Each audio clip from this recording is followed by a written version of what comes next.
नमस्कार दोस्तों, मैं सुरेंद्र कुमार मील पहल क्लासेस नवलगढ़ के YouTube चैनल में आपका एक बार फिर से हार्दिक स्वागत करता हूं। दोस्तों, इस वीडियो से पहले हमने राजस्थान के भौतिक विभाजन के बारे में बात की थी और हमने आपको बताया कि राजस्थान जो है उसको 4 भागों में डिवाइड किया है।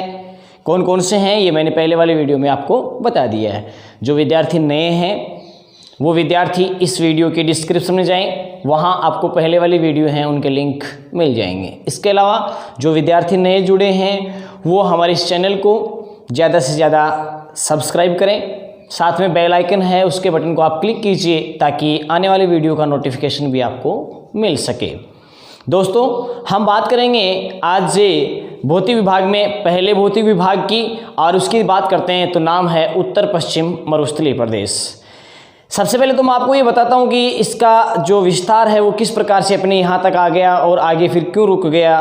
तो देखिए, सबसे पहले हम बात करते हैं कि ये जो मरुस्थलीय भाग है ये सहारा मरुस्थल है, उसका विस्तृत पार्ट मानते हैं। वहाँ पर लोकल विंड चली अफ्रीका महाद्वीप में, वहाँ से ये अरब प्रायद्वीप होता हुआ पाकिस्तान से हमारे भारत में विस्तृत हो गया। उसके बाद में हम बात करते हैं राजस्थान में आगे क्यों नहीं बढ़ा, क्योंकि अरावली पर्वतमाला आ जाती है, इसलिए इसका विस्तार आगे नहीं हो पाया। देखिए किस प्रकार से इसका विस्तार होता है। मित्रों, आप ये देखेंगे इस प्रकार से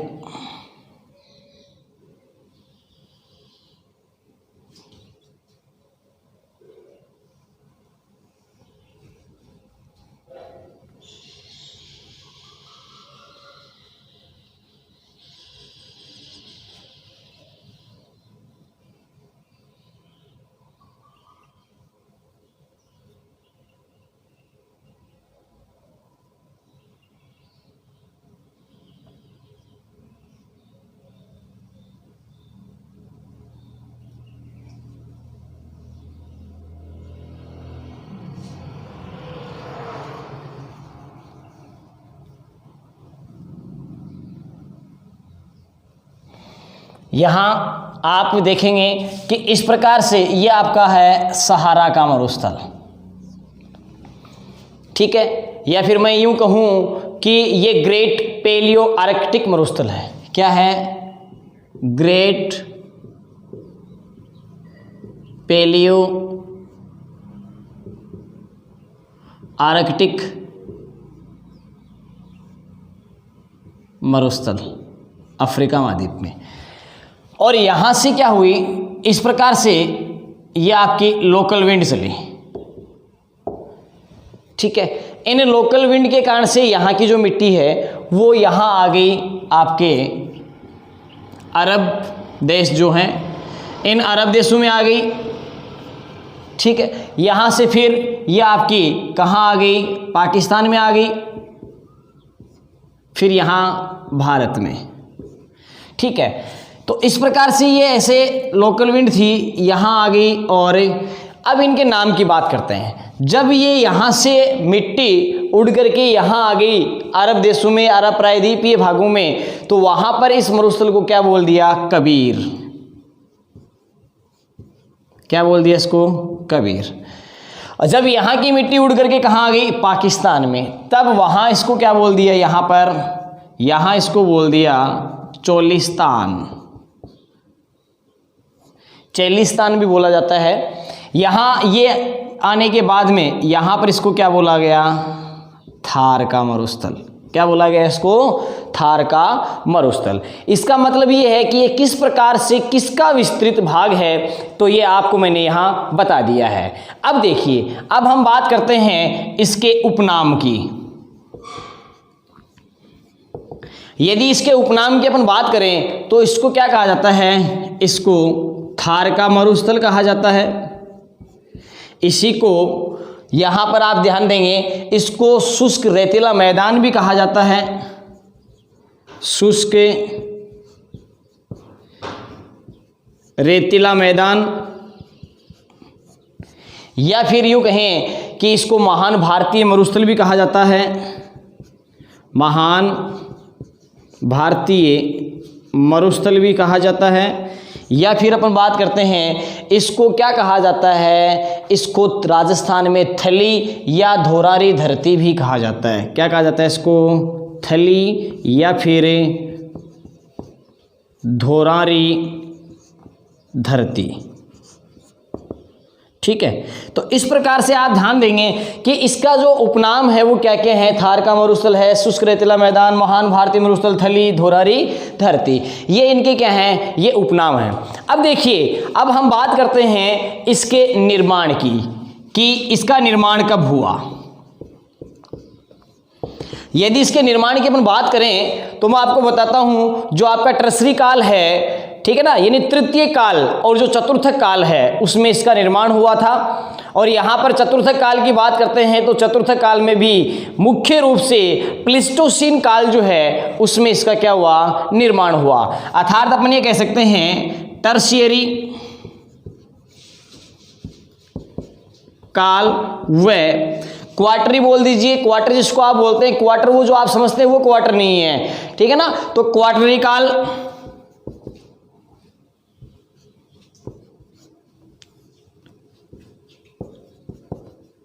और क्वार्टनरी काल का भी कौन सा, इसको दो भाग थे। चतुर्थ युग में कितने थे, इसको दो युगों में बांटा गया था, एक प्लीस्टोसीन था और एक आपका कौन सा था, मुख्य रूप से होलोसीन। तो यहां पर इसमें कौन सा है, प्लीस्टोसीन, प्लीस्टोसीन गलत लिखा गया,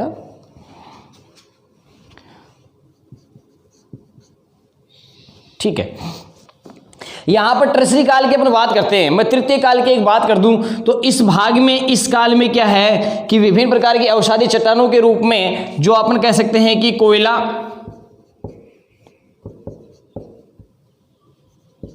पेट्रोलियम, प्राकृतिक गैस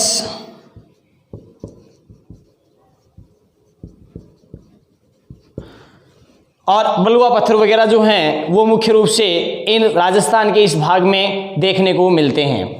यहाँ पर मैं आपको बताता हूँ कि क्वार्टनरी काल का कौन सा, प्लीस्टोसीन काल जो है, इस प्लीस्टोसीन युग में इसका क्या हुआ था, मरुस्थलीय भाग का निर्माण हुआ था। ये आप ध्यान करेंगे। इन युगों के बारे में यदि कोई हाई लेवल एग्जाम की तैयारी कर रहा है, या यूँ कहें कि जो बच्चे मुख्य रूप से ज्योग्राफी के हैं उनके लिए मैं आपको बताऊं कि जब वर्ल्ड की ज्योग्राफी आपको बताई जाएगी तब भूगर्भीय काल आपको बताया जाएगा। और भूगर्भीय काल की अपन बात करते हैं तो वहाँ पर ये तृतीय काल हो गया ट्रसरी, और ये आपका कौन सा हो गया, चतुर्थक हो गया, जिसके बारे में आपको वहाँ बता दिया जाएगा, ठीक है। इसके बाद में देखिए, अब हम बात करते हैं कि इसका जो विस्तार है वो कहाँ कहाँ है। इससे पहले एक बार आप इसका स्क्रीनशॉट ले लीजिए, उसके बाद में बात करते हैं अपन आगे। देखिए आगे, अब हम बात करते हैं यहां पर कि ये जो भाग है, इस टोटल भाग की बात करेंगे।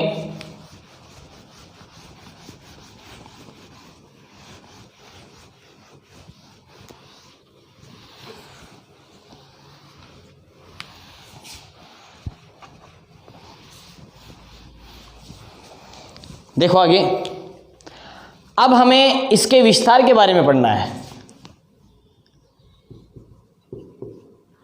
विस्तार की बात बताऊं मैं आपको तो हमारे भारत के 4 राज्यों में, एक एक की बात करेंगे। पहले बात कर लेंगे अपन राज्य, तो ये कितने राज्यों में विस्तृत है, 4 में। किस किस में है, ये पंजाब में, हरियाणा में, राजस्थान में व गुजरात में। ये प्रश्न आया हुआ है। ये मैं आपको बताऊं कि आपके अधीनस्थ चयन सेवा बोर्ड के एग्जाम में भी ये क्वेश्चन पूछा गया और स्टेट में भी यहां से क्वेश्चन पूछा गया है, तो ये आप ध्यान करेंगे। इसके बाद में नंबर दो की अपन बात करें तो मैं आपको ये बताऊं कि हमारे राजस्थान में इसकी जो लंबाई है, राजस्थान में लंबाई, इस मरुस्थल की अपन बात करते हैं तो राजस्थान में इसकी जो लंबाई है वो कितनी है, 640 किलोमीटर है हमारे राजस्थान में। नंबर 3, यदि राजस्थान में इसकी चौड़ाई की अपन बात करते हैं, चौड़ाई, तो चौड़ाई की बात करें तो राजस्थान में चौड़ाई 300 किलोमीटर, 300 किलोमीटर। इसके अलावा यदि हम बात करें औसत ऊंचाई की, तो औसत ऊंचाई जो है वो 250 मीटर मीटर लिखा मैंने, किलोमीटर नहीं, ध्यान कर लेना ये, ठीक है। अब देखिए, अब एक चीज़ मैं आपको यहाँ और बताता हूँ। यदि हम बात करें कि ये जो मरुस्थलीय भाग है इसका टोटल कितना है, तो इसका टोटल जो क्षेत्रफल है पूरे मरुस्थल का, ये आपको बताऊँ 2,13,000 वर्ग किलोमीटर है। और इसमें से हमारे राजस्थान का संपूर्ण भाग की बात करें, रेतीले भाग की, तो ये 1,75,000 वर्ग किलोमीटर क्षेत्र है। यानी हम बात करते हैं क्षेत्रफल की, तो क्षेत्रफल की यदि आप बात करेंगे तो ये इसका जो क्षेत्रफल है वो कितना है, 1,75,000 वर्ग किलोमीटर। यहां मैं आपको दो बातें बताता हूं। एक बात तो क्या बताता हूं आपको मैं, ये लिख लेना यहां पर, यानी राजस्थान का मरुस्थल, राजस्थान का मरुस्थल थार के मरुस्थल के कुल क्षेत्र का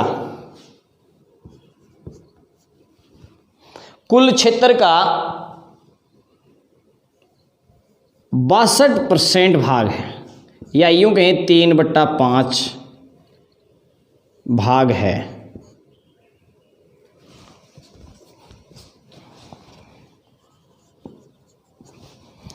मैंने यहां पर थार के मरुस्थल के कुल क्षेत्रफल की बात की है।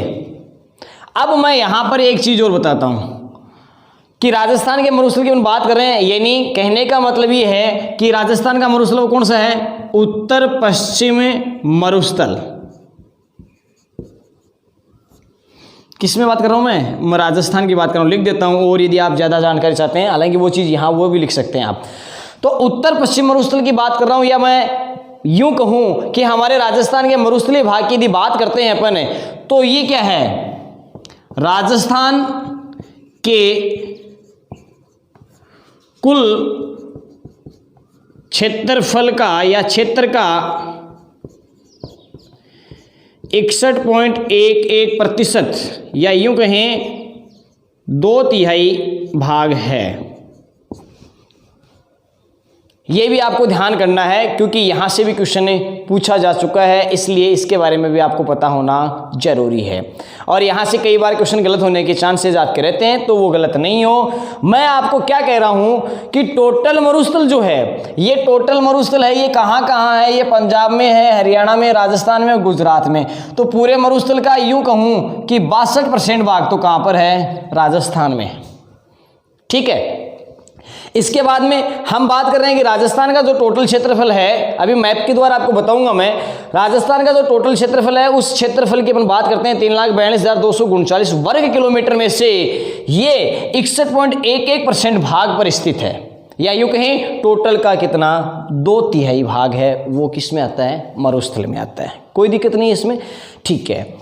अब ये आ गया। उसके बाद में हम बात करते हैं कि यहां पर जनसंख्या कितनी है। जनसंख्या की यदि अपन बात करें तो यहां पर राज्य की कितने परसेंट, 40% जनसंख्या निवास करती है। कितने परसेंट जनसंख्या निवास करती है, 40%। उसके बाद में हम बात करते हैं किसकी, ढाल की। ढाल की यदि मैं बात बताऊं आपको, तो इसका जो ढाल है, अभी डायग्राम के द्वारा मैं आपको बता दूंगा, इसका ढाल है, क्योंकि आपको पता है कि जैसे मैं यहां पर मैप छोटा सा आपको बना के बता ही देता हूं।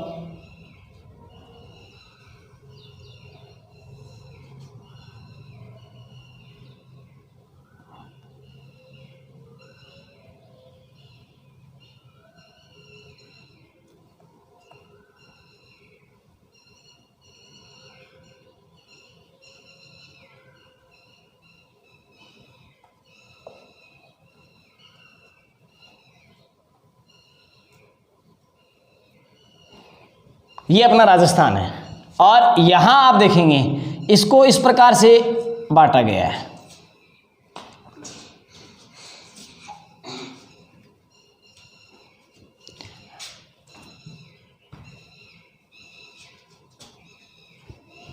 यहाँ हम बात करते हैं, ये नंबर 1 है आपका, और इसको हमने क्या बोला था कि ये मरुस्थलीय भाग है। ये आपका 2 नंबर है, और इसको हमने क्या बोला था, ये अरावली है। इसकी बात करते हैं, ये 3 नंबर है, ये मैदानी भाग है। और इसके बाद में हम बात करते हैं यदि इसकी, तो ये जो आपका है ये 4 नंबर, ये कौन सा आ जाता है आपका, ये दक्षिण पूर्व पठारी प्रदेश। यहाँ अजमेर की अपन बात करते हैं, नाग पहाड़ जो है यहाँ से लूणी नदी इस प्रकार से आती है, ठीक है। तो आपने ये देखा होगा इस प्रकार से, तो ये ढाल जो है ये कौन सा हो गया, आप मुख्य रूप से देखेंगे यहाँ पर, ये इसका जो ढाल है ये उत्तर पूर्व से दक्षिण पश्चिम की ओर इसका ढाल, मैंने शॉर्ट में लिखा है उत्तर पूर्व से दक्षिण पश्चिम की ओर इसका क्या है, ढाल है। उसके बाद में हम बात करते हैं वर्षा की। वर्षा की यदि बात करें तो यहाँ पर 0 से लेकर के 50 सेंटीमीटर तक क्या होती है, वर्षा होती है। फिर हम बात करते हैं यहाँ पर प्रमुख नदी की। प्रमुख नदी कौन सी है यहाँ की, तो वो कौन सी है आपकी, लूणी। इसके बाद में हम बात करते हैं जलवायु की। यहाँ की जलवायु जो है वो क्या है, शुष्क व अर्ध शुष्क जलवायु है, ठीक है। इसके बाद में हम मिट्टी की बात करते हैं, और मिट्टी यहाँ पर कैसी है, बलुई या रेतीली। बलुआ पत्थर के कारण से निर्मित है, इसलिए बलुई, ठीक है, या रेतीली मिट्टी। अब देखिए, अब हम बात करेंगे इसके बाद में कि किस प्रकार से राजस्थान जो है, इस राजस्थान को 2 भागों में, या यूं कहें कि उत्तर पश्चिम मरुस्थलीय भाग को 2 भागों में बांटा गया है। तो ये पूरा का पूरा बताएंगे। इससे पहले एक बार आप इसका स्क्रीनशॉट ले लीजिए। उसके बाद में मैं आपको इसके बारे में नहीं बताऊंगा, आपको पूरा का पूरा जो है केवल इतना ही भाग समझाया जाएगा, ठीक है। यहां मैं एक चीज और बता दूंगा आपको, यदि मैं आपको यहां पर एक बात बताऊं, ध्यान से सुनना। यहां आप ये देखेंगे कि ये जो लाइन मैंने बताई है, ये लाइन है, ये क्या है, ये 50 सेंटीमीटर समवर्षा रेखा है, ठीक है। और इसके बाद में मैं इसको जो इंडिकेट कर रहा हूं, ये क्या है, ये आपकी है 25 सेंटीमीटर समवर्षा रेखा, ये वाली। तो ध्यान देंगे, ये क्वेश्चन आया हुआ है, यानी कौन सी समवर्षा रेखा राजस्थान को 2 बराबर भागों में बांटती है। तो आप ध्यान करेंगे कि राजस्थान को 2 बराबर भागों में बांटने वाली कौन सी है, 50 सेंटीमीटर समवर्षा रेखा। अब समवर्षा रेखा होती क्या है, समान वर्षा वाले स्थानों को मिलाने वाली रेखा। कोई भी 2 स्थान है, ठीक है ना, एक इधर हो गया एक इधर, यहाँ वर्षा बराबर है, और इन दोनों समान वर्षा वाले स्थानों को मिलाने रेखा क्या कहलाती है, समवर्षा रेखा। ये जो ज्योग्राफी सब्जेक्ट वाले वो तो समझते हैं कि समान रेखा होती है, जिसमें समवर्षा भी होती है, सम दाब भी होता है, सम ताप भी होता है। बात वही है, मान के आगे ताप दाब वायु लग जाएगा, ठीक है, वर्षा लग जाएगा। तो राजस्थान को क्या करती है, 2 भागों में। तो यहां मैं लिख देता हूं, राजस्थान को 2 भागों में, ठीक है। 25 सेंटीमीटर की बात करते हैं, ये क्या करती है, यहां ये ध्यान करेंगे, ये क्या करेगी, ये मरुस्थल को 2 भागों में, मरुस्थल को 2 भागों में। और मरुस्थल को 2 भाग कौन से, एक तो ये हो गया आपका शुष्क मरुस्थल हो गया, एक ये हो गया आपका कौन सा, अर्ध शुष्क, जिसके बारे में हम बात करेंगे इसके बाद में। एक बार आप इसका स्क्रीनशॉट लीजिए, हम बात करते हैं बाद में।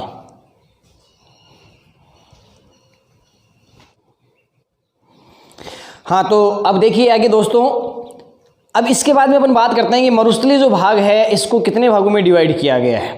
तो सबसे पहले आप ये देखेंगे मरुस्थल।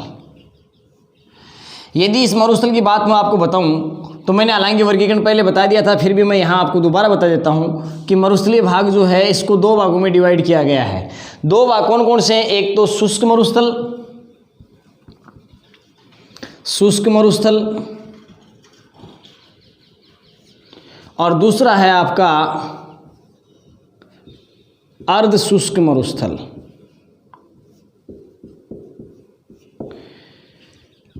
फिर यहां मैं आपको इसके बारे में थोड़ा सा बताता हूं कि जो शुष्क मरुस्थल है यहां वर्षा होती है 0 से लेकर के 25 सेंटीमीटर तक। यहाँ पर वर्षा है ये 0 से लेकर के 25 सेंटीमीटर तक होती है। और यहाँ पर इस भाग में जैसलमेर में एक ऐसा स्थान भी है जो कि कम वर्षा यानी न के बराबर वर्षा होने के कारण से वह है पूरा का पूरा क्या है, पूर्णतया वनस्पति रहित गांव है या स्थान है, वो है समगांव। प्रश्न आया हुआ है ये पुलिस के एग्जाम में। इसके बाद में अपन बात करते हैं यहाँ पर जो वर्षा होती है ये 25 से लेकर के और 50 सेंटीमीटर तक होती है। दोस्तों अब मैं आपको यहाँ ये भी बताऊंगा कि इनको भी क्या किया गया है और 2 भागों में डिवाइड किया गया है। एक इसका नाम कई बार और भी आ जाता है स्टेपी मरुस्थलीय जलवायु। यहाँ पर इसको 2 भागों में डिवाइड किया गया है। ये 2 भाग कौन कौन से हैं इसमें मैं आपको बताऊं। एक तो आपका आता है बालू का स्तूप युक्त भाग, बालू का स्तूप युक्त भाग। एक आता है आपका बालू का स्तूप मुक्त भाग, या इसको आप विहीन भी बोल सकते हैं। ठीक है, अब यहां आपको ध्यान क्या रखना है, यहां ध्यान आपको ये रखना है कि मुख्य रूप से यदि अपन बालू का स्तूप युक्त की बात करते हैं तो कितना भाग ऐसा है जहां पर बालू मिट्टी के टीले पाए जाते हैं। तो बालू का स्तूप युक्त भाग की मैं बात बताऊं तो ये आपका कितना % भाग आता है, ये प्रश्न आया हुआ है इसलिए आपको याद करना जरूरी है 58.5% भाग पर। ठीक है, बालू का स्तूप मुक्त भाग वो कितना है, ये आपका 41.5% भाग है जो कि क्या है, बालू का स्तूप मुक्त भाग है।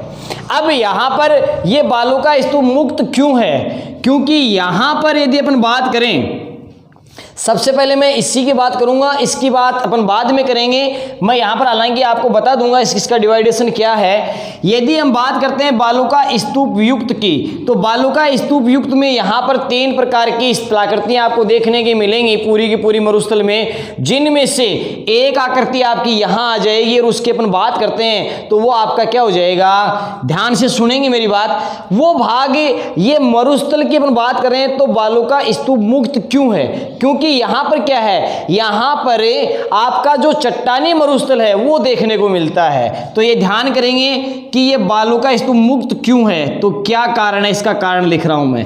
क्या है ये आपका यहां पर क्या पाया जाता है, चट्टानी मरुस्थल पाया जाता है।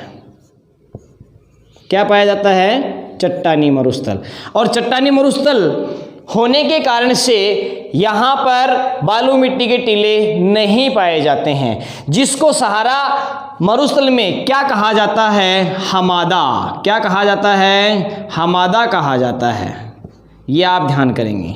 प्रश्न आया हुआ है चट्टानी मरुस्थल को सहारा में किस नाम से जाना जाता है, तो ये आपको याद करना है दोस्तों मुख्य रूप से। अब हम बात करते हैं बालू का स्तूप युक्त भाग जो है वो मैंने आपको बताया कि 58.5 है, कंपटीशन में आया हुआ है, वहां ऑप्शन में नहीं था, 60% था। तो आप भी क्या करेंगे, 60% करेंगे। ये आपको पेपर में किस प्रकार से पूछा जाता है उस पर डिपेंड करता है मित्रों, आपको ये याद रखना जरूरी है।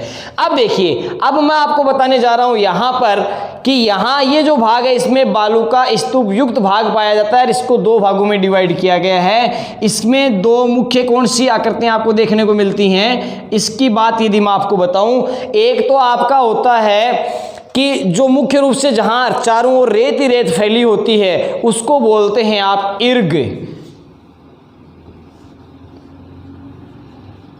रेतीला मरुस्थल। और इस रेतीले मरुस्थल की यदि मैं बात बताऊं आपको, तो इस रेतीले मरुस्थल को सहारा में क्या बोलते हैं, इर्ग बोलते हैं, या ये नाम नहीं आकर के अर्ग भी आता है। तो ये ध्यान कर लेंगे आप, क्वेश्चन यहाँ से आया हुआ है, दोबारा रिपीट हो सकता है मित्रों, इसलिए आपको पता होना जरूरी है। फिर हम बात करेंगे दूसरा जो है वो आपका क्या है, इन दोनों के बीच का है, यानी रेतीला भी है और चट्टानी भी है। मैं यहां लिख देता हूं रेतीला प्लस चट्टानी, जिसको आप क्या कह सकते हैं, मिश्रित कह सकते हैं। क्या कह सकते हैं, मिश्रित मरुस्थल कह सकते हैं। और मिश्रित मरुस्थल को सहारा के मरुस्थल में किस नाम से जाना जाता है, ये आपको पता होना जरूरी है। उसको आप बोलेंगे रेग। क्या बोलेंगे उसको आप, रेग बोलेंगे। ये नाम जो मैं बता रहा हूं ना, ये आपको याद रखना बहुत जरूरी है। इसके अलावा ये जो मैंने आपको मिश्रित मरुस्थल बताया है, इस मिश्रित मरुस्थल को आप ये नाम नहीं दे करके और इसको आप किस नाम से जान सकते हैं, इसको आप पथरीला मरुस्थल कह सकते हैं।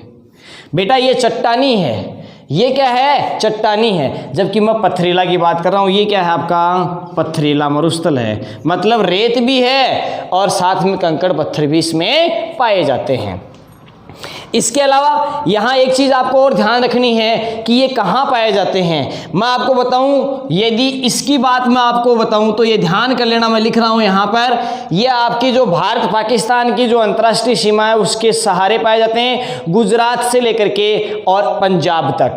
यानी ये कहाँ से कहाँ, ये आपके गुजरात से पंजाब तक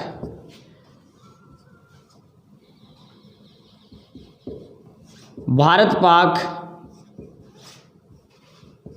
सीमा के सहारे। ठीक है, तो इसके बारे में आप ध्यान करेंगे, मैंने आपको बता दिया है, ये आपको पता होना जरूरी है। इसके बाद में हम बात करते हैं किसकी, रेग की। यदि रेग की मैं आपको बात बताऊं, जो कि पथरीला मरुस्थल है, ये जैसलमेर के रुद्रवा व रामगढ़ क्षेत्र में देखने को मिलता है। ये आपको कहां देखने को मिलेगा, जैसलमेर, राजस्थान के जैसलमेर जिले में और जैसलमेर के रुद्रवा व रामगढ़ क्षेत्र में। जैसलमेर के कहां पर, रुद्रवा व रामगढ़ क्षेत्र में। कहाँ मिलेंगे ये, जैसलमेर के रुद्रवा व रामगढ़ क्षेत्र में। कोई दिक्कत नहीं है। अब बात आती है, जो मैंने आपको चट्टानी की बात बताई, जिसको आपने हमादा कहा, ये कहाँ पाया जाएगा मुख्य रूप से, ये बाड़मेर में, जैसलमेर में और बीकानेर में। जैसलमेर में मुख्य रूप से पोकरण और रामगढ़ में। ठीक है, तो मैं यहाँ पर आपको बता देता हूँ, यदि हम बात करते हैं इसकी, या हमादा की बात कर लो चाहे, यदि इसकी बात करते हैं तो ये मुख्य रूप से कहां बताया मैंने आपको, बाड़मेर में। ठीक है, उसके बाद में जैसलमेर में, और जैसलमेर में भी कहां आपको पता होना जरूरी है, पोकरण व रामगढ़ क्षेत्र में, और इसके अलावा बीकानेर। ठीक है, इनमें ये मुख्य रूप से आपको देखने को मिलता है। तो देखिए दोस्तों, मैंने आपको यहाँ पर शुष्क मरुस्थल के बारे में बताया, इसका डिवाइडेशन आपको बता दिया है कि इसको कितने भागों में बांटा गया है। और यहाँ पर एक चीज़ आपको ये भी ध्यान रखनी है, मैंने आपको कहा कि ये बालू का स्तूप युक्त भाग जो है, ठीक है ना, ये लगभग 58.5% भाग पर है। यहां मैं आपको ये कहता हूं, ये मैंने कहा कि रेतीला मरुस्थल है, ये भी आप ध्यान करेंगे। इस बात को मैं यहां लेके जाता हूं, यहां पर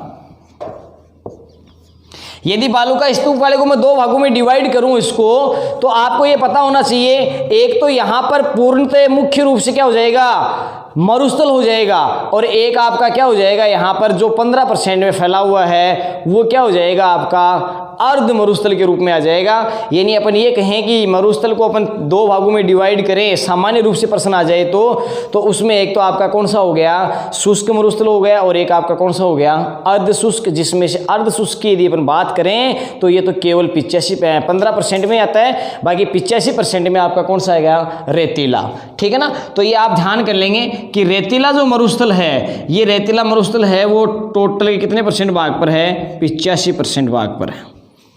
ठीक है, पूरे राजस्थान में पूरे मरुस्थल की मैं बात कर रहा हूं, तो ये शुष्क मरुस्थल है, ये कितने पर है, ये 85% भाग पर है। ठीक है, इसके बाद में बाद में अपन बात करते हैं यहाँ पर इसका जो सेकंड पार्ट है उसके बारे में बात करते हैं, लेकिन इससे पहले मैं आपको यहाँ पर इसके डायग्राम के द्वारा भी एक बार आपको यहाँ पर इसमें बताऊंगा कि किस प्रकार से ये है। साथ में आपको बालू का स्तूप युक्त भाग की अपन बात करेंगे, तो यहाँ पर कौन कौन से बालू मिट्टी के टीले बनते हैं इनके बारे में भी आपको यहाँ बताना है। एक बार आप इसका स्क्रीनशॉट ले लीजिए।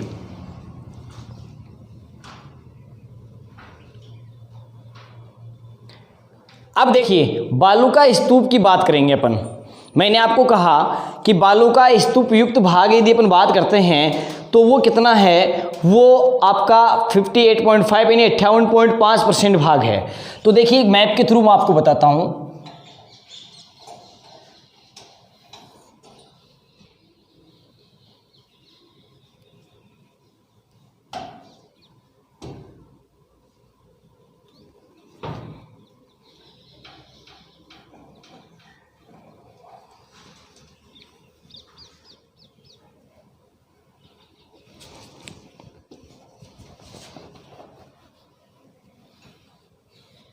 ये देखिए सामान्य रूप से यहां अपन देखते हैं इस भाग में यदि मैं आपको बताऊं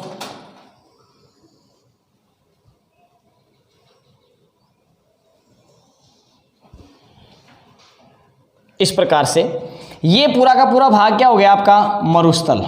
क्या है ये? मरुस्थल है। और इस मरुस्थलीय भाग को मैंने कहा कि कितने भागों में डिवाइड किया गया है, इसको मुख्य रूप से 2 भागों में डिवाइड किया गया है। कितने भागों में डिवाइड किया गया? इसको 2 भागों में डिवाइड किया गया है।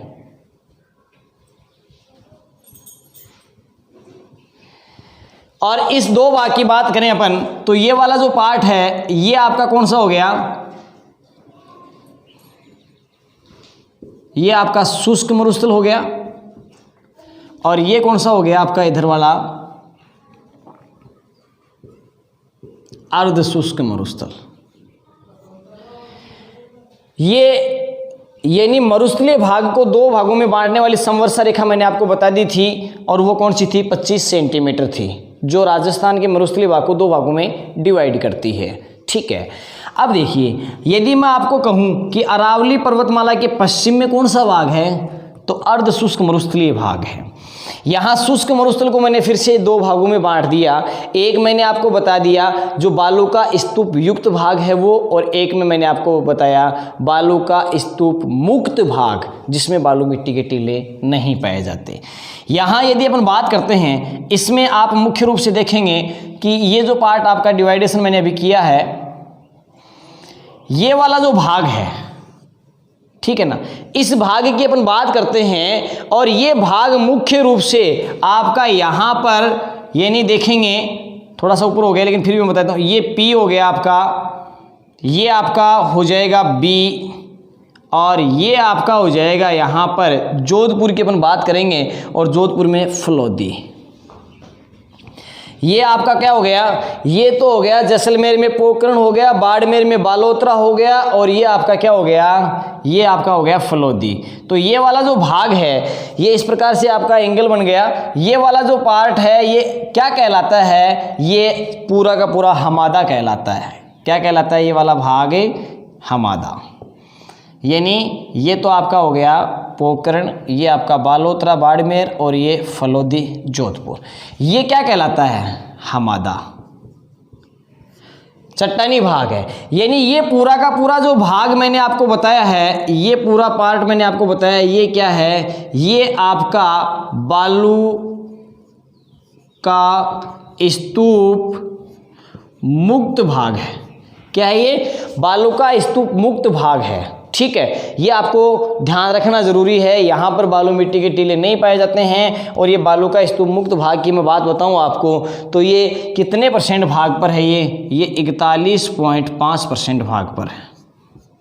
ठीक है। इसके बाद में यहाँ पर केवल आपको इतना ही ध्यान रखना है कि यहाँ पर बालू मिट्टी के टीले हैं वो नहीं पाए जाते हैं। क्यों? क्योंकि ये भाग क्या है? ये भाग चट्टानी है, जो कि मैंने आपको इससे पहले भी बताया है। ठीक है। अब हम बात करते हैं बालू मिट्टी के जो टीले हैं वो यहाँ पर पाए जाते हैं। ये तो हमादा हो गया। अब इस हमादा जो है, इस हमादा के चारों ओर इधर हमादा की क्या है, चारों ओर, ये वाला तो भाग आ ही जाएगा। इसके चारों ओर इधर क्या होगी, आपकी रेत ही रेत होगी। क्या होगी इधर, रेत ही रेत। ठीक है, तो ये इसके चारों ओर इधर ये रेत ही रेत है आपकी पूरी की पूरी। इसकी यदि अपन बात करते हैं तो ये वाला जो पार्ट होता है, आप अर्ध शुष्क को छोड़ दीजिए एक बार, मैं इधर वाले की बता रहा हूँ। ये वाला जो भाग है जिसके हमादा के चारों ओर रेत रेत होती है, जिसको मैंने कहा था, इसको आप बोलते हैं रेतीले मरुस्थल को इर्ग बोलते हैं। और इर्ग को ही आप क्या बोलेंगे, महान मरुभूमि बोलेंगे। यानी आप इस भाग को क्या बोल देंगे यहाँ पर इर्ग, और इसी को मैंने क्या बोला था, इसी को मैंने महान मरुभूमि बताया था। क्या बताया था, महान मरुस्थलीय भूमि या मरुभूमि इसको बताया था, जो कि क्या है, हमादा के चारों ओर है। इसके बाद में आपको मैंने ये भी बताया कि इधर ये पाकिस्तान और भारत जो है इसकी सीमा पर इस साइड में पाई जाती है।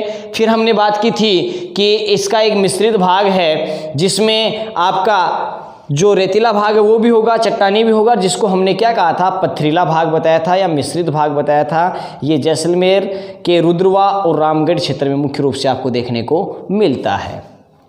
ये बात होगी यहाँ पर। इसके बाद में मित्रों अपन बात करते हैं जो बालू का स्तूप युक्त भाग है उसकी बात करते हैं। तो बालू का स्तूप युक्त भाग जो है वो यहाँ वाला हो गया, जिसमें बालू मिट्टी के क्या पाए जाते हैं, टीले पाए जाते हैं। तो बालू का स्तूप युक्त भाग की बात करते हैं तो ये 58.5% भाग पर है। कितने हैं, 58.5% भाग पर हैं। और यहाँ पर बालू मिट्टी के टीले नहीं पाए जाते हैं, क्योंकि ये पूरा का पूरा भाग क्या है, ये पूरा भाग जो है मैंने अभी आपको बताया है कि यहाँ क्यों नहीं है, ये चट्टानी भाग है, चट्टानी मरुस्थल यहाँ पर देखने को मिलता है। अब हम बात करेंगे कि बालू का स्तूप कौन कौन से हैं। तो देखिए बालू का स्तूपों की अपन बात करते हैं।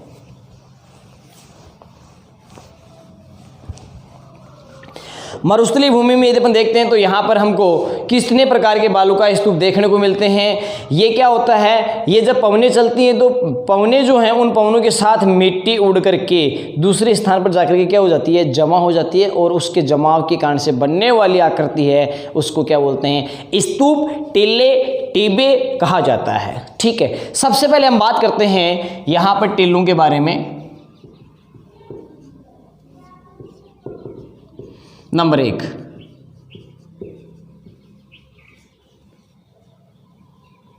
अनुदैर्घ्य। अनुदैर्घ्य बालू का स्तूप की बात करते हैं, इनको और क्या कहा जाता है, इनको रेखीय कहा जाता है, क्योंकि एक रेखा के रूप में होते हैं।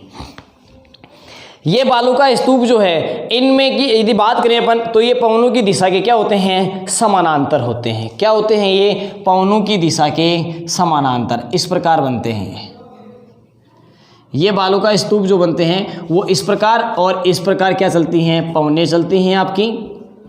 ठीक है ना, कहने का मतलब ये है कि ये जो बालू का स्तूप होते हैं ये पवनों की दिशा के क्या बनते हैं, समानांतर बनते हैं। क्या बनते हैं, ये इनके समानांतर बनते हैं। और मुख्य रूप से ये कहाँ देखने को मिलते हैं, ये जैसलमेर में देखने को मिलते हैं। कहाँ मिलते हैं ये आपको देखने को, जैसलमेर। तो ये भी पता होना ज़रूरी है कि ये आपको कहाँ मिलेंगे, जैसलमेर में मिलेंगे। कहाँ मिलेंगे ये, जैसलमेर में। उसके बाद में हम बात करते हैं आगे, दूसरा जो आपका प्रकार है वो है अनुप्रस्थ। कौन सा है, अनुप्रस्थ।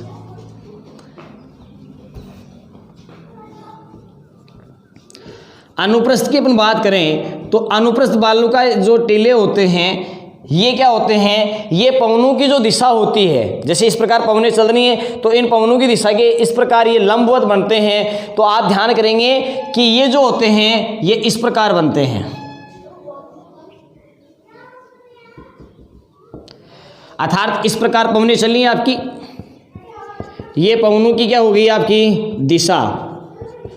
ठीक है, और इस प्रकार पवनों की दिशा है, इस दिशा के क्या बन गए, ये समकोण पर बन गए। ये क्या बन गए, इसके समकोण पर। अर्थात पवनों की दिशा के समकोण पर बनने वाले बालू मिट्टी के टीले क्या कहलाते हैं, अनुप्रस्थ टीले कहलाते हैं। पवनों की दिशा के क्या है, समानांतर बनने वाले क्या कहलाते हैं, वो आपके अनुदैर्घ्य या रेखीय कहलाते हैं। ये जो है ये सबसे ज़्यादा कहाँ देखने को मिलेंगे, ये बाड़मेर में, और बाड़मेर के अलावा ये जोधपुर में आपको देखने को मिलते हैं। तो ये कहाँ मिलेंगे, ये आपको बाड़मेर व जोधपुर में।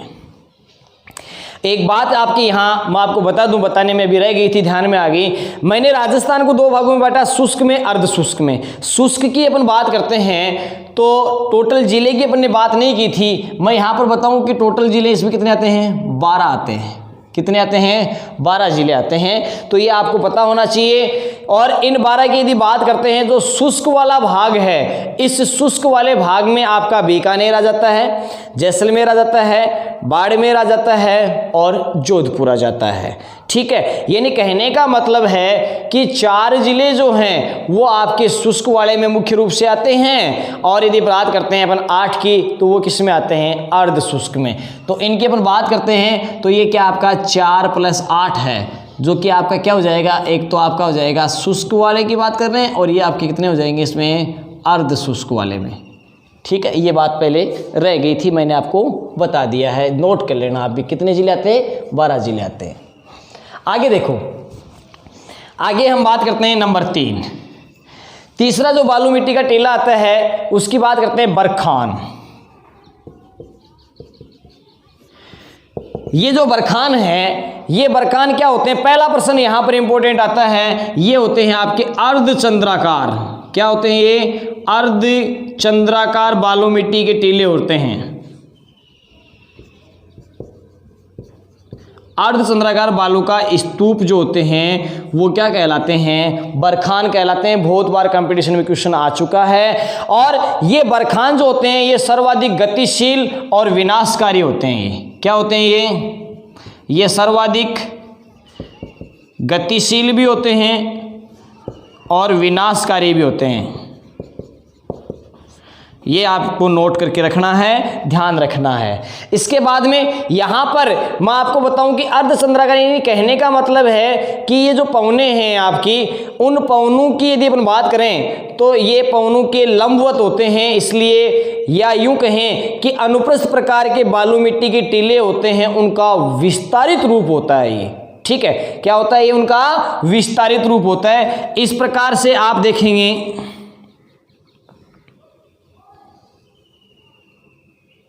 ये 2 सींग से निकले होते हैं और पौने चलती हैं आपकी इसी प्रकार। वैसे अगर देखते हैं तो ये कैसा हो गया आपका, ये अनुप्रस्थ यानी लंबवत हो गया है। तो ये किस प्रकार के होते हैं, ये अनुप्रस्थ प्रकार के होते हैं। ये प्रश्न भी आरएस में आया हुआ है कि बरखान किस प्रकार के टीले हैं, किस प्रकार के हैं, अनुप्रस्थ प्रकार के टीले हैं। मैं आपको फिर से बता रहा हूं, ये आरएस में क्वेश्चन आया हुआ है कि बरखान वो किस प्रकार के टीले हैं, तो ये आप बताएंगे अनुप्रस्थ प्रकार के। अर्धचंद्राकार बालू मिट्टी के टीले क्या होते हैं, बरखान होते हैं। ये फर्स्ट ग्रेड में आया हुआ है, सेकंड ग्रेड में भी आया हुआ है। ठीक है, और बरखान क्या होते हैं, ये प्रश्न रिट वगैरह में भी आपका पूछा गया है कि ये अर्धचंद्राकार बालू मिट्टी का क्या होता है, टीला। मुख्य रूप से ये कहां देखने को मिलता है, ये आपका शेखावाटी में मिलता है। तो मैं यहां लिख देता हूं, ये कहां पर, शेखावाटी। और शेखावाटी में भी मुख्य रूप से आप ध्यान करेंगे भालेरी में, और भालेरी है वो कहां पर है आपकी, चूरू में।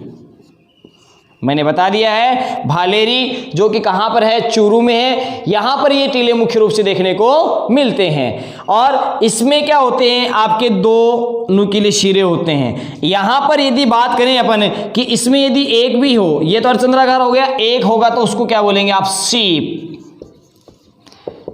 क्या बोल देंगे, सीप। इसमें 2 भुजा थी तो ये क्या था, एक भुजा वाला, एक भुजा वाला है। यहां पर इसकी अपन बात करते हैं तो ये किस प्रकार का टीला है, ये अनुदैर्घ्य प्रकार का है। किस प्रकार का है सीप, ये अनुदैर्घ्य या रेखीय प्रकार का है। जबकि ये किस प्रकार का था, ये अनुप्रस्थ प्रकार का था। क्यों, क्योंकि इसमें क्या होता है कि ये जैसे इस प्रकार से है, ये आपकी क्या है, सीप। इसमें केवल एक सींग होता है, या यूं कहें कि इसमें केवल एक ही भुजा होती है। एक भुजा जो होती है वो पौनों के प्रभाव से यहां पर कट जाती है। तो ये भी आप ध्यान करेंगे मुख्य रूप से कि इस प्रकार से यहां पर ये पौने चलती हैं आपकी, पवने क्या चलती हैं यहां पर, ये पवने चलती हैं मुख्य रूप से। अब देखो, अब अगला लेते हैं अपने और उसकी बात करते हैं तो वो आ जाता है आपका पैराबोलिक। पैराबोलिक, पैराबोलिक की मैं आपको बात बताऊं, सबसे पहली बात तो इसमें ये आती है कि ये क्या होता है, ये बरखान के विपरीत बनता है। क्या होता है ये? बरखान के विपरीत।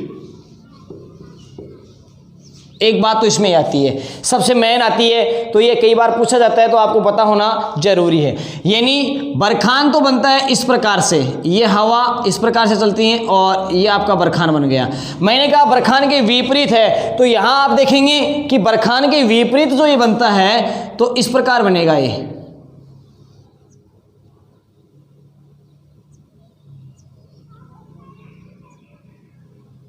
ये आपकी क्या होगी? पवने होगी।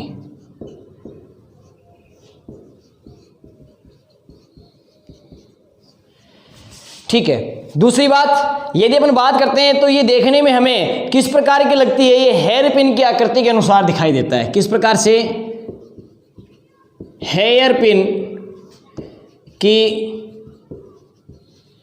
आकृति के समान दिखाई देता है।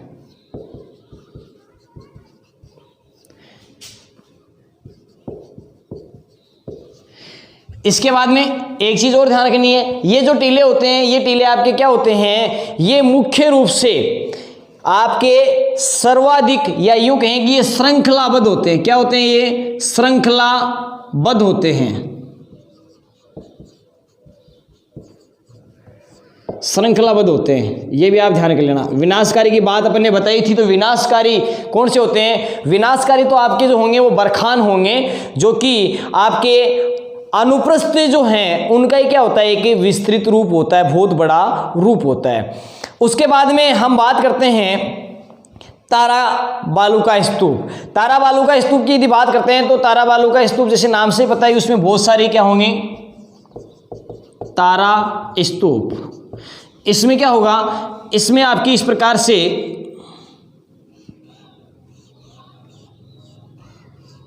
बुझाई तारे के समान दिखाई देगा। किसके समान दिखाई देगा? तारे के समान। और ये इस प्रकार से क्या होगी? आपकी पवने विभिन्न दिशाओं से आएंगी। ये जो पवने हैं ये क्या आएंगी? आपकी विभिन्न दिशाओं से आएंगी। और इस प्रकार से यहाँ पर इस स्तूप का क्या हो जाएगा? निर्माण हो जाएगा। ये स्तूप मुख्य रूप से कहाँ देखने को मिलता है? ये आपको याद रखना जरूरी है। ये जैसलमेर के मोहनगढ़ और गंगानगर के सूरतगढ़ में। ये आपको कहाँ पर मिलेगा? सूरतगढ़, गंगानगर। और इसके अलावा अपन बात करते हैं कि ये जैसलमेर में भी देखने को मिलते हैं। ये प्रश्न भी आया हुआ है, जैसलमेर में कहाँ? मोहनगढ़ में, जैसलमेर। ठीक है। इसके बाद में और भी आते हैं, लेकिन मेन इंपॉर्टेंट ये है जिनके बारे में मैंने आपको बता दिया है। अब हम बात करते हैं कि सर्वाधिक बालू का स्तूप कहाँ देखने को मिलते हैं। ये आपको ध्यान करनी है। सर्वाधिक बालू का स्तूप, सबसे ज्यादा बालू का स्तूप है वो कहां आपको देखने को मिलेंगे? जैसलमेर में। कहां मिलेंगे? जैसलमेर में मिलेंगे। उसके बाद में आपका सभी प्रकार के, ये भी आपको ध्यान करना है, सभी प्रकार के बालू का स्तूप, सभी प्रकार के बालू का स्तूपों की बात करते हैं तो ये आपको कहाँ देखने को मिलते हैं? जोधपुर में मिलते हैं। कहाँ मिलते हैं? ये जोधपुर में। प्रश्न आया हुआ है कि राजस्थान का ऐसा कौन सा जिला है जिसमें सभी प्रकार के बालू का स्तूप देखने को मिलते हैं। तो इस प्रकार से ये आपके बालू मिट्टी के टीले आ गए हैं जिनके बारे में मैंने आपको बताया है। अब हम यहाँ पर बात करते हैं कि इसका जो सेकेंड पार्ट है, और सेकेंड पार्ट की मैं आपको बात बताऊं तो सेकेंड पार्ट है इसका, वो है अर्ध शुष्क मरुस्थलीय भाग। कौन सा है? अर्ध शुष्क मरुस्थलीय भाग, जिसके बारे में अपन दूसरे वीडियो में चर्चा करेंगे। हालांकि मैंने आपको पहले बता भी दिया था, मैं दोबारा बताता हूं कि इसको कितने भागों में डिवाइड किया गया है? 4 भागों में डिवाइड किया गया है। और इसके 4 भाग मैंने आपको यहां पर इस प्रकार से बताए थे कि ये आपका मरुस्थलीय भाग हो गया, और ये पूरा का पूरा में मरुस्थलीय भाग है। ये शुष्क हो गया, ये अर्ध शुष्क। तो अर्ध शुष्क को इस प्रकार से क्या किया गया है कि 4 भागों में डिवाइड किया गया है। कितने भागों में डिवाइड किया गया है? इसको 4 भागों में डिवाइड किया गया है। ये 4 भाग, इसकी बात करते हैं तो ये आपका कौन सा हो गया? घग्गर का मैदान हो गया, ये आपका शेखावाटी वाला क्षेत्र हो गया, इसकी बात करते हैं, ये नागौर का उच्च भाग हो गया। और इसकी बात करते हैं तो ये लूणी बेसिन वाला भाग हो गया। और ये आपका है जो कि अगले वीडियो में अपन इसके बारे में चर्चा करेंगे। तो आपको एक चीज़ मैं बताना चाहता हूं कि जो भी आप वीडियो देखते हैं वो वीडियो आप अंत तक देखें और सभी वीडियो को देखें, ताकि आपके पूर्ण रूप से जो भी टॉपिक बताया जा रहा है वो पूरा का पूरा समझ में आ जाए। फिर से एक बार जिन विद्यार्थियों ने हमारे चैनल को सब्सक्राइब नहीं किया है वो हमारे चैनल को सब्सक्राइब करें, साथ में बेल आइकन जो है उसके बटन पे क्लिक कीजिए आप, ताकि आने वाले वीडियो का नोटिफिकेशन आपको मिल सके। धन्यवाद।